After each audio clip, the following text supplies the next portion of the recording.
우리는 예수 믿어 구원받았습니다. 신앙생활을 하면서 우리가 구원받았다라고 할 때 가장 먼저 떠올리는 생각은 이제 죽으면 지옥 안 가고 천국 가겠구나라는 생각일 것입니다. 우리는 구원받았기 때문에 천국에 들어갈 수 있는 자격이 생겼습니다. 우리가 예수 믿어 구원받았기 때문에 구원 이후에 딸려오는 부록과 같은 것들 굉장히 많습니다. 그것이 무엇인가, 무엇을 받을 수 있는가, 거기에 관심 갖기 이전에 자격이 없는 우리에게 주어지는 그 어마어마한 은혜의 선물이 왜 우리에게 주어지는가를 먼저 알아야 합니다. 우리가 구원받아 천국 가는 것, 하나님의 능력을 경험하며 하늘의 복을 누리는 것, 이 모두는 우리가 하나님과 새로운 관계를 맺었기 때문에 가능한 일들입니다.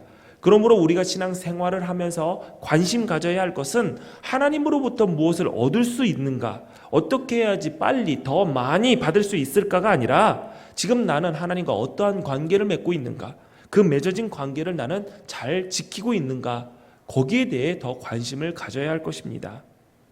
우리는 본질상 진노의 자녀였습니다. 하나님을 마음에 두기 싫어하고 하나님께 불순종하게 하는 악한 영들을 따르며 하나님을 대적하는 자리에 섰던 자들입니다. 그러나 예수 그리스도께서 십자가에서 우리 죄를 대신하여 그 십자가를 지심으로 값을 치르셨고, 그로 인해 우리는 하나님과 새로운 관계를 맺게 되었습니다. 창조주 하나님을 아버지라 부를 수 있는 자녀로, 하나님 나라의 유업을 이어받을 상속자로 하나님과 우리와의 관계는 변했습니다. 이러한 새로운 관계의 맺어짐이 바로 구원의 본질입니다. 우리는 하나님께서 세상 가운데서 불러내어 새로운 관계를 맺으려고 선택받은 사람입니다. 이렇게 거듭난 우리들은 옛사람을 벗어버리고 그리스도로 새로운 옷을 입게 됩니다. 이것은 예전에 우리가 살아왔던 방식으로부터 새로운 방식으로 살아가야 하는 존재임을 드러내는 것입니다. 하나님과 관계 맺는 것으로부터 시작해서 더불어 다른 사람들과 어떻게 사귀어야 하나, 그리스도인들은 예전과 사람들을 사귀던 그러한 방식에서 벗어나서 새로운 창조물로서 하나님 마음에 합한 그 방식대로 관계 맺는 구별됨이 필요합니다. 오늘 본문과 이어질 말씀을 통해서 우리는 새로운 창조 공동체 속에서 구원받은 우리가 어떻게 행동하여 그리스도 안에서 새로운 하나님의 승리를 직접적으로 보여줄 수 있는가에 대해서 우리는 함께 말씀을 나누게 될 것입니다. 우리는 그리스도 안에서 성령의 충만함을 받아서 하나님의 백성답게 승리해야 됩니다. 그 승리는 피차 복종하여 얻을 수 있는 것입니다. 이러한 상호 복종의 새로운 방식의 삶의 새로운 방식이 가장 먼저 드러나야 하는 장소는 다름 아닌 우리의 가정입니다.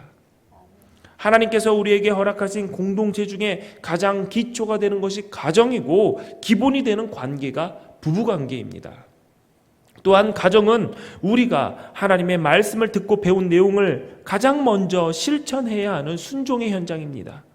가족 구성원들이 서로 은혜를 나누는 것뿐만 아니라 어떻게 공동체로서 하나 되어야 하는가, 교회가 그리스도 안에서 형성한 새로운 정체성을 효과적으로 실현할 수 있도록 돕는 교육의 장이 가정입니다.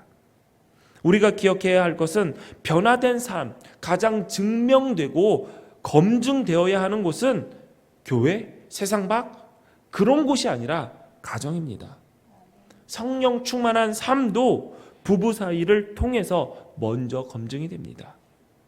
그곳에서 우리는 예수님이 우리 가정을 다스리게 하시는 믿음의 훈련을 해야 하고, 그곳에서 서로 복종하는 성령 충만한 삶을 시작해야 합니다. 더 중요한 것은 이러한 새로운 관계 맺음으로 가정을 시작시켜야 된다는 것이죠. 세상에서 결혼을 할 때 가장 먼저 생각하는 것이 무엇일까요? 능력입니다. 능력부터 보고 능력만 봅니다. 물론 능력이 필요하지 않다라고 말할 수는 없습니다. 가정을 함께 끌고 가야 할 능력을 갖추지 못한 사람들이 결혼해서 가정을 이룬다면 그 가정이 잘 꾸려질 것이라고 기대하기 어렵습니다. 그러나 그리스도인들의 가정은 능력보다 더 중요한 것이 있습니다. 그것은 같은 믿음에서 가정을 출발시켜야 한다는 것입니다. 부부가, 자녀들이 하나님을 나의 주로 인정하는 것에서 그 가정은 탄탄히 세워져야 됩니다. 하나님을 인정할 때 우리의 삶의 목적은 가히 혁명적으로 변하게 됩니다. 내 행복, 내 성공, 내 안위가 아니라 내 삶의 목표는 그리스도가 됩니다. 새로운 창조를 경험한 그리스도인의 삶의 목표는 분명해야 합니다. 빌립보서 1장 20절 말씀 우리 같이 읽겠습니다. 시작. 나의 간절한 기대와 소망을 따라 아무 일에든지 부끄러워하지 아니하고 지금도 전과 같이 온전히 됨대하여 살든지 죽든지 내 몸에서 그리스도가 존귀하게 되게 하려 하나니. 아멘. 나와 우리 가정을 통해서 그리스도가 존귀하게 되는 것, 이것이 우리의 삶의 목표가 되어야 합니다. 고린도전서 15장 31절에 그런즉 너희가 먹든지 마시든지 무엇을 하든지 다 하나님의 영광을 위하여 하라. 아멘. 그렇습니다. 무엇을 하든지 하나님의 영광이 드러나기 위해서 우리는 일해야 됩니다. 살아야 됩니다. 이것은 함께하며 돕고 격려하면서 해야 할 일들입니다. 그러므로 그리스도를 경외하는 동일한 믿음과 비전을 가지고 가정을 출발시킬 수 있도록 노력해야 됩니다. 그렇지 않고서는 불신자의 가정과는 다를 바 없습니다. 가정의 기초가 부부가 어떤 관계에서 출발해야 하는지 알지 못하는데 어떻게 그 가정이 믿음의 가정으로 설 수 있겠습니까? 어떻게 그 가정을 통해서 그리스도가 존귀하게 되고 하나님의 영광을 위해서 그 가정이 움직일 수 있겠습니까? 고린도후서 6장 14절 말씀에 너희는 믿지 않은 자와 멍에를 함께 매지 말라. 의와 불법이 어찌 함께하며 빛과 어둠이 어찌 사귀며 라고 했습니다. 함께할 수 없는 것과 억지로 엮으려고 하면 문제가 생기기 마련입니다. 우리는 결혼을 할 때 이렇게 얘기합니다. 서로 사랑하니까 아무런 문제가 없을 것이다. 물론 처음에는 아무런 문제가 없어 보입니다. 생겨도 사랑하니까 사랑의 힘으로 아무렇지도 않게 극복할 수 있을 것이다 라고 자신합니다. 어떤 사람들은 이렇게 말을 하며 결혼하는 경우도 있습니다. 내가 선교사가 되어서 그 가정을 구원하겠다. 이런 결혼된 마음을 먹죠. 내가 결혼해서 배우자와 그 가족들에게 사랑으로 섬기는 모습을 보여주면 언젠가 상대방이 그리스도의 사랑을 깨달아 예수님을 믿게 될 것이다 라고 생각을 합니다. 물론 틀린 생각은 아닙니다. 길에 있는 돌들도 찬양하게 만드시고 전능하신 하나님께서 그 앞에 어떠한 불가능이 있겠습니까? 게다가 믿지 않는 가정에 장가들고 시집가서 그 가족들을 다 주 앞으로 인도하신 분들이 의외로 있습니다. 많습니다. 그분들을 보면 정말 선교사처럼 평생을 오직 하나님의 영광을 위해요. 저 집안 사람들을 모두 주께로 인도하겠다라는 사명감을 가지고 아골골짝 빈들과 같은 광야에서 내 삶을 바치겠다라는 결단을 가지고 선교사처럼 살아가시는 분들입니다. 개인의 행복과 평안, 안위를 다 포기했습니다. 시간도 1, 2년 한 게 아니에요. 20여 년 넘는 시간 동안 선교사답게 희생하고 헌신하고 살다 보니까 하나님께서 열매를 허락하신 거죠. 그러나 반대의 경우도 굉장히 많습니다. 만만하게 생각하고 들어갔다가 불신자와 똑같은 삶을 살아가는 경우도 있었고, 가정의 구원은 포기하고 내 믿음이라도 지키자라고 목표를 수정한 경우도 많습니다. 그렇다면 질문이 생기겠죠? 그럼 목사님, 안 믿는 사람과는 결혼을 아예 하지 말아야 합니까? 아닙니다. 저는 지금 금지를 말한 것이 아닙니다. 모든 법에는 상위법이 있죠. 내 삶을 바쳐서 그리스도를 존귀하게 하고 모든 일을 하나님의 영광을 위해서 하겠다라는 결단이 섰다면 그 일은 하나님의 영광을 위해서 하셔야죠. 결혼하셔도 됩니다. 물론 그 과정이 쉽지 않다라는 것은 아셔야 될 것입니다. 또 이런 질문을 하실 겁니다. 나는 이미 믿지 않는 자와 결혼을 했는데 어떻게 합니까? 깨야 합니까? 왜 깹니까? 몰라서 했든 알아도 괜찮을 것으로 알고 했든 방법은 하나밖에 없습니다. 은혜를 구해야지요. 은혜를 주시는 분은 하나님이시니까 기도하는 것 방법밖에 없습니다. 그리스도가 주되신 가정을 만들고 그 가정의 남편을 머리로 세우고 하나님의 약속의 복이 그를 통해서 흘러가기를 기대하고 끝까지 인내하며 눈물 뿌려가면서 기도해야죠. 하나님께서 그 기도를 들으시고 주 앞으로 나올 기회를 허락하실 것입니다. 믿지 않는 배우자에게 허락하신 그 기회를 그 배우자가 내치지 않도록 붙잡을 수 있도록 옆에서 잘 지켜보고 도와주셔야 될 겁니다. 많은 그리스도인들이 이 문제 굉장히 쉽게 생각합니다. 그리스도를 경외하는 비전이 같지 않으면 결과는 명확합니다. 하나 되지 못하는 것이죠. 그리스도를 믿는 가정도 머리가 두 개면 하나 될 수 없으니 하나님께서는 남편들에게 그 질서를 세울 책임을 허락하셨는데 그리스도 앞에서 하나 되지 못한 가정인데 어떻게 문제가 없을 수 있겠습니까? 또한 어떻게 그 문제가 수습될 수 있겠습니까? 문제의 해결책은 그리스도를 경외함으로 피차 복종을 해야 되는데 그 관계가 맺어지지도 않았는데 어떻게 문제가 해결될 수 있겠습니까? 어떻게 성경에 나와 있는 하나님의 질서가 내 가정에서 이루어질 것이라고 생각하십니까? 나 신앙생활하는 것만 방해하지 않는 것으로 만족하면서 따로따로 살아간다면 그 하나 되지 못한 가정에 어떻게 하나이신 성령께서 역사할 수 있겠습니까? 가정은 그리스도를 경외하는 성령 충만한 자들이 서로 복종하기 위한 현장을 만드는 것으로 시작되어야 합니다. 그러면 부부가 사랑으로 연합하는 것이 아니란 말이냐라고 질문하실 수 있겠죠. 물론 사랑으로 연합해야 합니다. 그러나 우리가 이해하는 사랑은 하나님께서 말씀하시는 사랑과 거리가 멀 때가 많습니다. 요즘 시대에 사랑처럼 오염된 단어가 어디 있을까요? 사랑의 기본은 나를 내어주는 것입니다. 그러나 요즘 사랑을 이야기하는 것을 보면 다 상대방으로 하여금 내가 취하는 것을 이야기합니다. 내가 좋으면 됩니다. 사랑하는 감정까지도 상대방으로부터 내가 얻어내는 것으로 오해를 합니다. 그래서 사랑해서 결혼했다라고 하지만 그 상대를 통해서 내가 무언가를 얻고자 한다라는 생각으로 이루어진 관계이기 때문에 요즘 무너지는 가정들이 많습니다. 특히 결혼의 과정, 결혼하신 분들은 다 아실 겁니다. 사랑으로 결혼한다라고 하지만 결혼의 과정은 그렇게 만만하지 않습니다. 이런 오염된 사랑에 더 무언가 첨가시켜서 아예 나를 위해 상대를 이용하는 대상으로 만들어놓은 게 결혼의 과정입니다. 상대의 재력을 보고 나는 이렇게 생각하죠. 앞으로 내 인생은 안정되게 살 수 있겠다. 이것은 그 마음은 상대를 이용하겠다라는 것이죠. 내 배우자를 내가 이용하겠다라는 겁니다.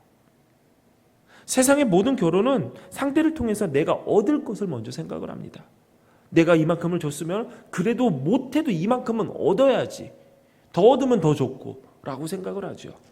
그래서 재력을 봅니다. 학벌을 보고 집안을 보고 직업을 봅니다. 나의 만족을 위해서 상대의 외모를 봅니다. 시작이 이러한데 결혼 생활이 어떻겠습니까?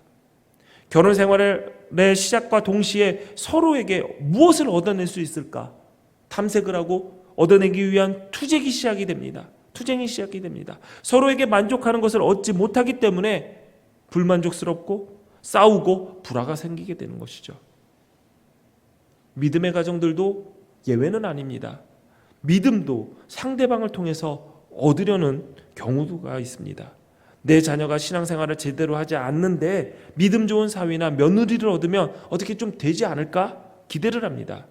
믿음이라는 아주 중요한 가치를 이야기하지만 실상 그 속은 상대를 통해서 내가 유익을 얻고 싶다라는 자기 유익이 들어있는 것이죠. 사랑은 자기 유익을 구하지 않는 것입니다. 저는 여러분에게 자녀가 어렸을 때부터 배우자를 놓고 기도하라고 자주 말씀을 드렸습니다. 하나님을 경외하는 며느리와 사위 얻기를 기대하고 기도하십시오. 여기에 추가할 것은 내 자녀가 먼저 하나님 앞에서 경외하는 믿음의 사람으로 바로 서기를 함께 기도하십시오. 아니 10배 더 기도하십시오. 내 자녀가 바로 서야지 내 자녀의 믿음에 합한 배우자를 얻게 될 것입니다. 저는 청년들에게 사랑하는 사람이 있기 때문에 그 사람과 결혼의 가정을 이룰 거다라고 생각하지 말라고 얘기합니다. 여러분 잘 들으십시오. 그리스도인들은 사랑하기 때문에 사랑하는 사람에 있어서 결혼하는 것이 아니라 하나님 마음에 합한 거룩한 가정을 이루기 위해 결혼해야 합니다. 하나님 마음에 합한 거룩한 가정을 이루기 위해서 오늘 본문은 아내들에게 먼저 이렇게 권면을 합니다. 같이 봉독합니다. 시작. 아내들이여 자기 남편에게 복종하기를 주께 하듯 하라. 아멘. 아멘. 에베소서가 쓰인 시대에 굳이 아내들을 향해서 남편에게 복종하라라고 말할 필요가 있었을까요? 당시 여자는 아이와 종의 취급을 받았습니다. 존재의 가치는 남편의 재산에 불과했죠. 그런 아내들에게 남편에게 복종하라라는 말은 할 필요가 없는 쓸데없는 얘기입니다. 그렇다고 해서 바울이 쓸데없는 말을 우리에게 한 것일까요? 아닙니다. 이 말의 핵심은 복종하라는 것이 아니라 죽게 하듯에 있습니다. 오늘 우리가 읽은 방금 이 본문의 말씀은 헬라어로 쓰여져 있는데 그 헬라어 말씀을 직역하면 이렇습니다. 아내들이여 남편들에게 죽게 하듯, 이렇게 끝나 있습니다. 우리가 번역을 하면서 앞에 문장의 내용 동사가 이 문장에도 동일하게 적용됐을 것이다 라고 생각하기 때문에 복종하라라는 단어가 들어가 있을 뿐이죠. 그러나 바울은 이렇게 얘기합니다. 아내들이여 죽게 하듯. 죽게 하듯 뭐 하라는 겁니까? 죽게 하듯 할 수 있는 것을 남편들에게 하라는 이야기죠. 세상에서 말하는 남편의 권위 아래 가부장제를 용인하던 시대의 목소리를 따라서 복종하는 것이 아니라 그리스도를 아는 자들만 할 수 있는 복종을 말합니다. 너희가 주께 복종하듯이 주님을 대하듯이 남편을 대하라 라는 말은 첫 번째로 스스로 선택하여 기꺼이 따르라는 말입니다. 우리가 예수님을 주로 섬기는 것, 그 말씀에 복종하는 것, 누가 완력으로 우리를 굴복시켜서 우리가 그리스도인이 된 것이 아닙니다. 여러분 이 자리에 오실 때 누가 멱살 잡고 끌고 와가지고 어쩔 수 없이 이 자리에 앉아서 예배합니까? 그렇지 않습니다. 우리는 하나님을 만나기 위해, 하나님을 높이기 위해, 그 말씀을 듣기 위해 스스로 시간 내서 이 자리에 나와 하나님께 예배하고 있습니다. 그 은혜를 깨달아 감격하는 마음을 가지고 자발적으로 주 앞에 나왔죠. 주님을 사랑하는 마음과 경외심을 담아서 그 주님의 말씀에 기꺼이 순종합니다. 이해할 수 없어도 힘들어도 그것이 나에게 소중한 것을 빼앗아 간다 할지라도 기꺼이 그리스도의 제자의 길을 걸어갑니다. 그 주님이 나를 사랑하사 나를 위하여 자기 자신을 버리신 하나님의 아들이기 때문이죠. 그 예수님께 순종하는 것이 어떻게 나에게 안 좋은 일이 될 수 있겠습니까?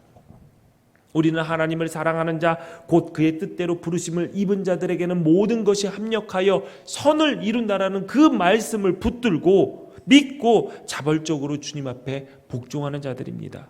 이렇게 예수님께 우리가 반응하듯이 아내들에게 이렇게 말합니다. 너희도 남편을 대할 때 이렇게 반응해라. 그런데 이 복종에는 한계도 있습니다. 그리스도인 아내가 남편을 따라 죄된 관행을 따르거나 불법적 행동을 하는 상황, 남편에게 학대를 당하는 상황을 고려한 것은 아닙니다. 그것은 예외입니다. 만약에 이런 상황에 놓였다면 사도행전 5장 29절에 사람보다 하나님께 순종하는 것이 마땅하도다라는 그 사도들의 가르침을 적용해야 할 것입니다. 죽게 하듯이라는 말에는 자발적으로 기쁜 마음으로 하되 그리스도를 대하는 경외감을 갖는 것도 포함됩니다. 경외감, 참 복합적인 감정입니다. 사랑하지만 두려워하고 공경하는 감정과 존경하여 높이는 감정이 동시에 일어나는 것이 경외감입니다. 굉장히 이해하기 어려울 뿐더러 경험하기도 어려운 감정이 경외감이지요. 이런 경외감은 우리가 신적인 현상이나 상황 앞에서 가질 수가 있습니다. 어떠한 일을 일 앞에 놓였을 때 하나님의 손길이, 하나님의 주권적인 그 다스리심이 임했구나, 그 놀라움 앞에서 우리가 엎드릴 수밖에 없는 것, 하나님을 인정할 때 가질 수 있는 그 느낌이 경외감입니다. 즉 하나님을 앞에 설 때, 하나님을 대면할 때 가질 수 있는 감정이죠. 말씀을 듣고 계신 아내들께 묻겠습니다. 여러분의 남편을 대할 때 하나님을 대하는 그 경외감을 가지고 대하십니까? 대답이 없으십니다. 물론 대답하기 어렵다는 것 남편들도 잘 압니다. 우리 남편들을 보고 그런 경외감을 갖는다는 것은 기적에 가까운 거죠. 그래서 오늘 이 말씀을 대할 때 미안하기까지도 합니다. 눈에 담기 힘든 헐벗은 복장으로 소파에 누워서 TV를 보거나 같이 식사를 할 때만이라도 우리 얼굴 보면서 이야기하면서 식사해요 라고 하는데 잠깐만 있어봐 하면서 스마트폰에 온갖 집중을 하는 남편을 경외하라니요, 복종하라니요. 정말 어려운 일들이죠. 그런데 중요한 것은 말씀에 순종하는 근거를 상대방에서 찾는 것이 아니라는 것이죠. 내가 과연 경외한다라는 말의 의미를 전인적으로 깨닫고 있는지 나 스스로 먼저 돌아봐야 됩니다. 내가 하나님을 대할 때, 그리스도를 생각할 때 경외심을 가지고 대하고 있는가? 그 경외심을 가지지 못한 아내가 어떻게 남편을 경외하며 죽게 하듯이 복종할 수 있겠습니까? 이 말씀은 아내들에게 남편을 상대하라라는 것이 아니라 하나님을 먼저 바라보라라고 권면하는 것입니다. 이 땅에서 이루어지는 일들을 보면서 하나님의 창조 질서와 하나님의 통치하시는 질서를 발견하고 그 앞에 경외함으로 엎드리지 못한다면 오늘 이 말씀은 순종하고 싶어도 순종할 수 없는 말씀에 불과합니다. 그러므로 다시 말씀드리지만 그리스도인의 가정은 하나님을 경외하는 믿음 없이는 그 말씀에 순종할 수가 없는 것이죠. 하나님을 향한 경외감 없이 어떻게 죽게 하듯이 남편께 복종할 수 있겠으며, 반대로 주께서 교회를 위해서 하신 일들이 뭔지도 모르고 그 마음도 알지 못하는데 어떻게 주께서 교회를 사랑하듯이 아내를 사랑할 수 있겠습니까? 그러므로 여러분의 가정을 주님의 믿음 앞에서 바로 설 수 있도록 애쓰시기 바랍니다. 본문은 아내들이 남편에게 복종하는 이유에 대해서 이렇게 말합니다. 우리 에베소서 5장 23절 24절 말씀 함께 있습니다. 시작. 이는 남편이 아내의 머리됨이 그리스도께서 교회의 머리됨과 같으니 그가 바로 몸의 구주이시니라.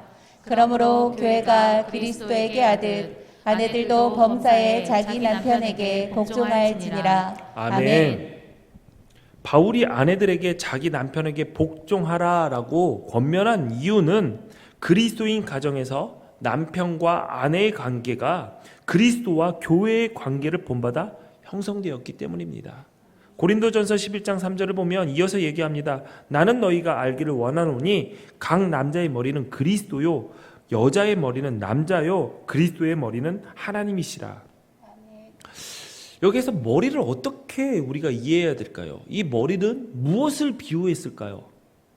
헬라어로 케펠레라는 이 단어는 일반적으로 권위, 지배자, 지도자라는 의미를 가진 단어입니다.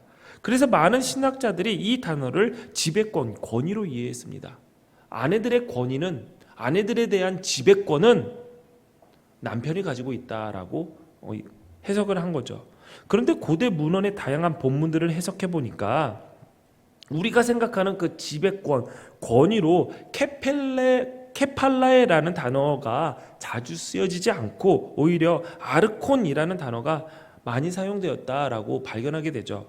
그래서 이를 근거로 머리를 뜻하는 이 케팔레라는 이 단어는 지배를 하는 것을 말하는 것보다 원천이라는 개념을 표현한 비유로 이해해야 된다라는 주장이 있습니다. 그러니까 셈이 신의 원천인 것처럼 남편은 아내의 원천이라는 것이죠. 또 고대 의사들을 보면은 머리가 감정과 운동, 의지의 원천으로 몸에 필요한 것을 공급해 준다라고 생각을 했습니다. 그래서 바울이 사용한 이 머리는 지배권, 권위라는 단어보다 교회의 머리이신 그리스도께서 자기 백성에게 방향을 제시하고 교회의 성숙에 필요한 생명과 에너지를 허락하시는 그러한 원천이시며 공급하는 분으로 그 공급하는 것을 비유로 머리로 표현했다라고 주장을 합니다. 저는 이 주장이 공격은 많이 받고 있습니다. 그러면 다른 본문 헬라어 본문은 그 당시에 이 원천이라는 단어가 다 케팔레로 쓰여져야 되지 않느냐? 근데 또 그렇지는 않아요. 그런데 우리가 이 말씀의 문맥을 보면은 분명히 이것은 지배권이나 권위도 포함되어 있지만 원천, 통로라는 비유로 머리를 사용했다라고 보면은 우리가 이해가 더 빠를 겁니다. 그러니까 남편의 머리됨은 하나님의 약속의 우선순위와 통로라는 것이죠. 교회와 그리스도의 관계 보면 이해가 더 쉬울 겁니다. 자, 교회의 머리이신 그리스도, 우리는 이런 얘기를 굉장히 많이 합니다. 교회의 머리다. 그러면은 뭡니까? 교회의 지도권, 지배권, 권위, 또 방향을 설정하시는 분, 물론 이해가 됩니다. 우리는 주님의 종이니까요. 그런데 다시 원천으로 한번 생각해 볼게요. 교회의 머리신 그리스도를 통해서 하나님께서 허락하신 모든 복들이 교회에 흘러 들어왔습니다. 여기서 말하는 교회는 건물이나 제도를 말하는 것이 아니라 하나님을 믿는 우리 성도를 이야기합니다. 우리는 그 복을 경험했죠. 그리스도를 통해서 구원을 받았습니다. 하나님의 자녀가 되었죠. 천국 백성이 되었습니다. 그리스도를 통해서 모든 하늘의 복이 흘러 들어온 것이죠. 이것이 바로 아내와 남편과의 관계에서도 동일하게 이루어진다는 것이죠. 여러분, 여기서 오해하지 말아야 될 것이 있습니다. 남편이 머리됨은 남성이 여성보다 우월하다는 것을 말하는 것이 아닙니다. 물론 옛날 책들을 보면은 많은 신학자들이 이렇게 얘기했습니다. 여성은 공정하지 못하다. 판단력이 떨어진다. 남성보다. 그래서 남자가 여자의 머리가 되어야 된다라는 이야기를 썼어요. 옛날 책. 뭐 1930년대 이런 책. 그러면은 그 책을 지금도 똑같이 얘기한다면은 누가 이것을 인정을 합니까? 그런데 그리스도의 복음은 그런 내용이 없습니다. 갈라디아서 3장 28절, 너희는 유대인이나 헬라인이나 종이나 자유인이나 남자나 여자나 다 그리스도 예수 안에서 하나이니라. 그리스도 안에서 이루어진 새 창조의 질서 안에서는 세상의 모든 차별은 없습니다. 무너졌습니다. 신분도 계급도 남자와 여자의 차별도 아니다. 하나님 앞에서 동등하다. 오늘 본문에서 남편의 머리됨은 고대 사회에서 빌려온 것이 아닙니다. 하나님의 창조 질서 속에서 근거한 개념인 것이죠.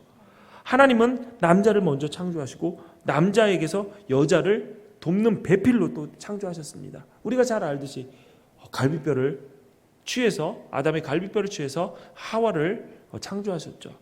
그러니까 갈비뼈를 재료로 만들었다기보다 이것은 오히려 더 남자에게 속해 있고 분리될 수 없고 남자의 생명, 가장 가까운 심장에서 가까운 곳으로 만들었다. 하나라는 것을 의미하는 은유인 것이죠. 이 돕는 배필, 기분 나쁠 수도 있어요. 여자 입장에서는. 조력자, 낮은 위치에서 높은 사람을 섬기고 돕는 것. 근데 이 돕는 배필이라고 쓰여진 히브리어 단어는 동일하게 구약 성경에 많이 쓰여져 있는데 특히 시편에서 많이 발견됩니다. 시편 기자가 하나님을 찬양할 때 사용하는 단어가 이 돕는 배필과 동일한 단어입니다. 주는 나의 도움이시오 할 때 그 도움이 하나님께서 하와를 아담에게 주시면서 돕는 배필이다라고 얘기할 때 그 도움과 똑같은 단어입니다. 그러면은 여러분 이거를 계급적으로 생각을 할 때 여자가 남자를 밑에서 섬기며 도와야지라고 하면은 그럼 다윗은 이렇게 얘기한 거죠. 하나님은 내 밑에서 나를 도우면서 섬겨야 돼.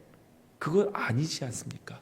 이 돕는 것은 동일한 위치에서 아니면은 오히려 열등한 자들에게 도움을 주시는 그러한 도움으로 우리가 이해해야 될 것입니다. 그러니까 돕는 배필로 내가 여성분들을 내가 창조되었다라는 이 말씀에 기분 나빠할 필요가 없습니다.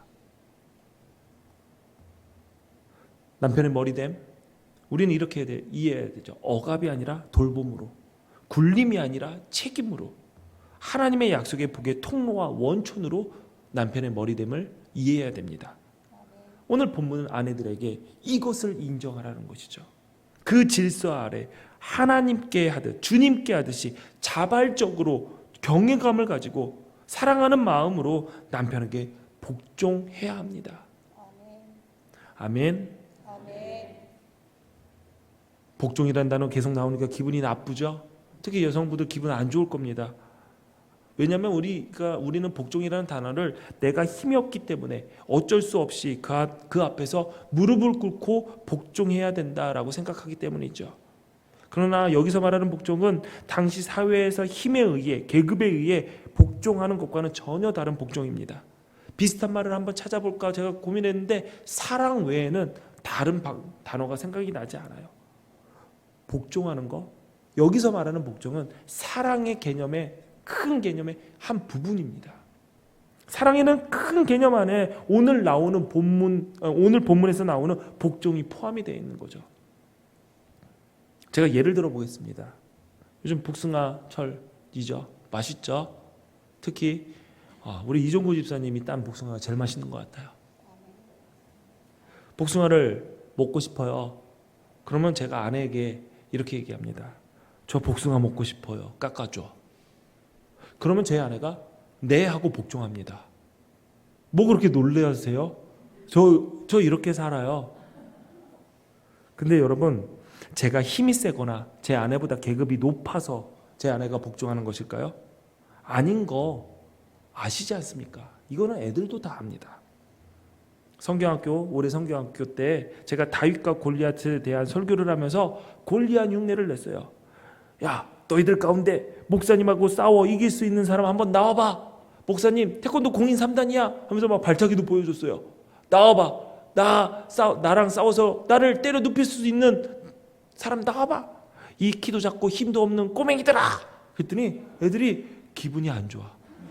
얼굴이 막 분해. 근데 나가서 이길 수가 없는 거예요. 근데 어디 구석에서 이런 소리가 들리는 거야. 야, 빨리 사모님 모셔와. 애들도 아는 거죠. 누가 힘센지, 누가 싸워서 이길 수 있는지. 그런데 왜 복숭아를 깎아달라는 말에 복종할까요? 그 복종의 모습이 사랑의 표현이기 때문이죠. 사랑하기 때문에, 인정하기 때문에, 그래서 잘해주고 싶어서 복숭아 깎아주겠죠. 여러분, 가정에서 잘 생각해 보세요. 누가 가장 복종을 많이 하는지. 그 사람은 그 가정에서 가장 사랑이 많은 사람일 것입니다. 저는 제가 먹는 복숭아는 절대 제가 안 깎습니다. 깎아줄 사람이 없으면 어떻게 하나요? 안 먹습니다. 조금만 기다리면 깎아줄 사람 오니까 안 먹어요. 그런데 제가 복숭아를 깎았습니다. 그저께. 그것도 5개나 깎았습니다. 제 아들이 복숭아를 들고 이래요. 내가 칼을 잘 다룰 수 있을까? 손 베이면은 나 손 되게 중요한데 손 베이면 큰일인데 그냥 껍질째 먹을까? 그냥 먹으면 알러지 생겨서 밤새 얼굴이 가려울 수도 있는데 그냥 참고 먹을까? 그거를 머릿속으로 생각해야지 왜 나 들으라고 말로 웅얼웅얼거려. 그래서 시쳐봐봐. 내가 깎아줄게. 그러니까 예 하면서 시쳐요. 여러분, 제가 아들을 사랑하니까 저 먹을 복숭아는 안 깎고도 아들 먹일 복숭아는 제가 깎더라고요. 제가 아들보다 힘이 없어서 복종하나요? 그렇지 않습니다. 사랑하니까 복종하는 거죠. 아빠, 나 이거 사줘요. 그 말에 왜 복종합니까? 네가 뭔데? 네가 벌어서 네가 사? 안 하고 알았어, 내가 사줄게. 전화합니다. 엄마, 나 여기 있는데 나 데리러 와. 아빠, 나 어디 가야 되는데 나 태워줘. 그러면 부모가 스스로 기사가 되어서 복종합니다. 아이들의 말에. 힘에 의해 제압되어서가 아니라 사랑하기 때문에 기꺼이 기쁜 마음으로 복종합니다. 그 말을 들어줍니다. 이것이 서로 복종하는 우리의 자세이자 오늘 본문에서 아내들에게 요구하는 복종의 자세입니다. 사랑하는 성도 여러분, 특히 아내 되시는 성도 여러분, 남편에게 복종하라라는 이 말씀을 그냥 시대에 뒤떨어진 옛날 이야기로 듣지 마십시오. 여전히 남편을 가정의 머리로 세우신 이유에 대해서 동의하지 못하실 분들이 계실 것입니다. 아내가 남편보다 모든 면에서 탁월한 경우에는 아내가 머리 역할을 해야 한다고 주장할 수도 있겠지요. 아무리 미사여구를 동원하여 설명한다 하더라도 아내 입장에서 오늘의 가르침은 유쾌하지 않습니다. 이러한 이유들로 인해서 하나님의 말씀을 자의적으로 해석하는 실수를 범하지 마시기를 바랍니다. 이해되지 않더라도 왜 하나님 남자에게서만입니까? 왜 남자에게서만 하나님의 복을 흘러나가게 하셨습니까? 라고 묻고 싶더라도 하늘 보좌를 버리시고 종의 형체를 가지신 그리스도의 겸손을 한번 기억해 보십시오. 성자 예수님이 성부 하나님께 복종하심으로 성자의 위엄이 사라진 것이 아닙니다. 그 위엄을 잃으신 것이 아니에요. 오히려 복종하심으로 그 위엄을 더 극명하게 더 두드러지게 드러내셨죠. 남편을 나의 머리로 인정하고 그 질서 아래 복종하고 섬기는 것은 겉으로 볼 때는 자기의 자존심과 권리를 포기하는 것처럼 보일지라도 그 사실은 그리스도를 본받는 의무와 권리를 가장 강력하게 행사하는 것입니다. 오늘은 아내들을 향한 권면만 말하고 있습니다. 다 예상하시겠지만 다음 주는 남편 차례입니다. 너무 좋아하시는데요. 남편들 다 데리고 오십시오. 네. 아내이든 남편이든 진정한 부부관계는 그리스도를 경외함으로 피차 복종하는 사실임을 잊지 마시기를 바랍니다. 그리스도의 사랑에 눈뜨고 나니까 부부의 관계는 이런 것이구나 깨닫는 놀라운 역사가 우리의 가정들에게 일어나서 하나님께서 다스리시는 그 질서가 회복되는 은혜 각 기둥교회 가정들에게 넘치기를 바랍니다. 그리고 아직 가정을 이루지 못하신 분들이 있다면 이러한 아름다운 가정을 속히 이루시기를 주님의 이름으로 축원합니다. 하나님께서 우리와 우리 가정에 함께하고 계십니다. 기도하십니다. 전능하신 하나님, 우리의 삶과 가정을 지켜주셔서 감사합니다. 주님께서 묶어주신 가정에서 주님 나라를 이루는 자들이 되게 하소서. 주께서 우리를 선택하여 구별하셨으니 새로운 관계 맺음과 삶의 방식을 따르게 하시고 그리스도를 본받는 의무와 권리를 기쁘게 감당하고 행사하게 하옵소서. 그리하여 우리의 가정이 하나님이 다스리시는 천국이 되게 하시고 그곳에서 하나님의 통치를 받으며 서로를 섬기며 사랑하고 복종하는 천국 생활을 누리게 하옵소서. 예수님 이름으로 기도합니다. 아멘. 다 같이 자리에 일어나셔서 준비하신 예물 하나님께 드립니다.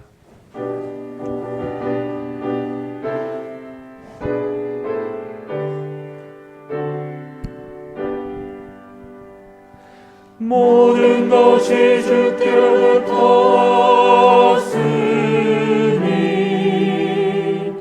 이 예물을 주께 드리나이다.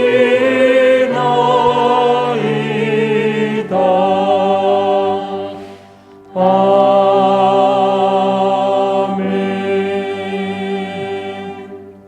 드리신 예물 위해 기도하겠습니다.